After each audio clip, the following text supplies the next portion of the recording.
صلح کے لیے بلاؤ. صلح کے لیے بلانا سنت ہے, یاد رکھنا. یہاں بھی ایک شریعت کا اصول ہے. حضرت علی رضی اللہ عنہ اور حضرت فاطمہ کے بیچ میں کچھ ہو گیا. فاطمہ ناراض ہو کر اللہ کے رسول کے گھر آئی اور 3 شکایتیں تھی. پہلی شکایت پیٹ بھرا ہے, دوسری شکایت قد بستہ ہے, تیسری شکایت کرائے کا مکان ہے. تو اللہ کے رسول نے کیا فرمایا؟ خاندان کے بہترین شخص سے تیرا نکاح کیا ہے. دوسرا اصول بیان کیا, علم کا ایک شہر ہے, اس کا دروازہ حضرت علی ہے. تیسرا جملہ کہا یہ میری مسجد نبوی ہے, اس میں نجاست کی حالت میں یعنی ناپاکی کی حالت میں میرے علی کے علاوہ کوئی کھڑا نہیں رہ سکتا ہے. چوتھا جملہ جو سختن کا ہے میں سنا رہا ہوں سارے ماں باپ کے لیے, فرمایا فاطمہ تو لوٹ جا, فاطمہ تو لوٹ جا. اگر تو نہ لوٹی میرے گھر پر ہی رہی, اس حالت میں تیری موت آئی, میں نماز جنازہ نہیں پڑھوں گا.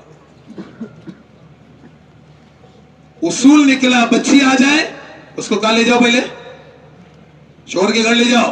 وہاں گئے, علی بھی علی تھے, انہیں دیکھا فاطمہ ناراض ہو کر گئی ہے. اس بیچ میں اللہ کے رسول کے دل میں کچھ بات آ گئی اور اس سے پہلے میرا کچھ ہو گیا تو میری ہلاکت یقینی ہے. دروازے پر حضرت علی کھڑے, جیسے فاطمہ آئی دروازے پر, خطا میری ہے. حضرت علی نے کہا خطا میری ہے, نہیں کہا خطا میری ہے. دونوں واپس چلے گئے. شام کے وقت اللہ کے رسول گئے, دونوں کے بیچ میں صلح کرائی, مسکراتے باہر آئے. صحابہ نے کہا لیکن کیا ہوا؟ کائنات کے بہترین جوڑے میں صلح کر کے آیا ہوں, کائنات کے بہترین جوڑے میں صلح کر کے آیا ہوں. آئے اللہ کے رسول سے سنا آگے.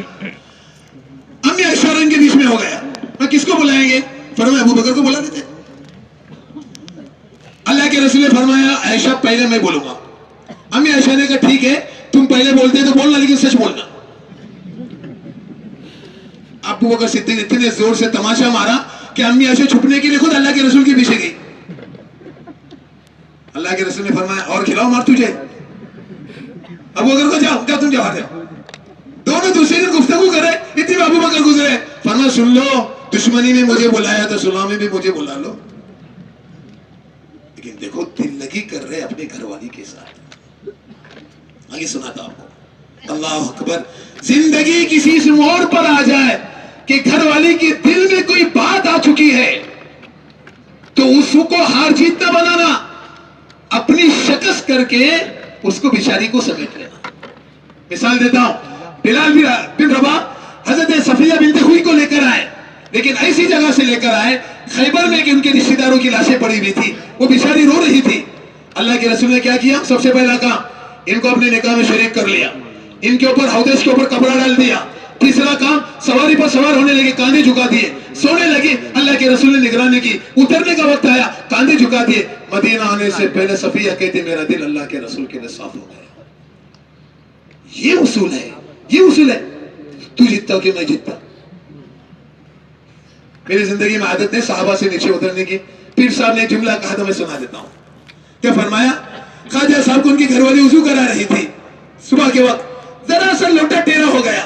انہوں نے ایسے غصے میں اس کو دیکھا, عورت سے بیچاری ہوتی کمزور, اس کے آنکھوں سے آنسو بہنا شروع ہو گئے. وضو کرایا, نماز کے لیے جا رہے, اللہ نے دل میں بات ڈالی ارے تو میرے بندی کو ناراض کر کے آیا تو مجھے کیا راضی کرے گا میرے گھر میں. وہ ہاتھ سے پلٹے اور کہا اللہ کی بندی مجھے معاف کر دے, مجھ سے خطا بھی میں نے تجھے ڈانٹ دیا. فرمایا اس کے چہرے پر مسکراہٹ آئی, میں مسجد کی طرف جا رہا تھا, اللہ نے میرے دل میں بات ڈالی تیری اس عمل پہ ہم تجھے جنت دے دیں گے. ہر جتنا بنانا اللہ کے واسطے, خوبصورت رہنا. اور ہم لوگ ہجرت کرتے ہوئے یہاں ہے, اپنے ماں باپ کے ساتھ سوتیلا سلوک نہ کرنا, ماں کے ساتھ بھی اچھا سلوک, باپ کے ساتھ بھی اچھا سلوک.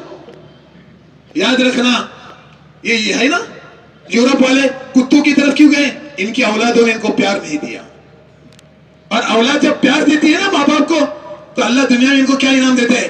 حارثہ بن نعمان دنیا میں تلاوت کرتے تھے اور ان کے قرآن کی آواز جنت میں سنائی دیتی تھی. امی عائشہ نے عرض کر دیا اللہ کے رسول ان کا کیا عمل ہے؟ فرمایا ماں کا بڑا فرما بردار ہے. ان کو بلایا اللہ کے رسول نے, تیری ماں کی فرما برداری کیا ہے؟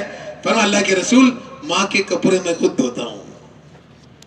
یہ جوان بچوں کے کپڑے روز ماں دھوتی ہے. صبح کو ٹیوشن کے کپڑے بھی وہ دھوتی ہے, اسکول کے بھی کپڑے کون دھوتی ہے؟ تم نے کبھی دھوئے ماں کے کپڑے؟ دھو لینا, اس اصول سے پتہ چلتا ہے دھو لینا. فرمایا اللہ کے رسول میں اپنی ماں کی کپڑے خود دھوتا ہوں. اگلا جملہ کہا اس کے بال میں کنگھی میں خود کرتا ہوں.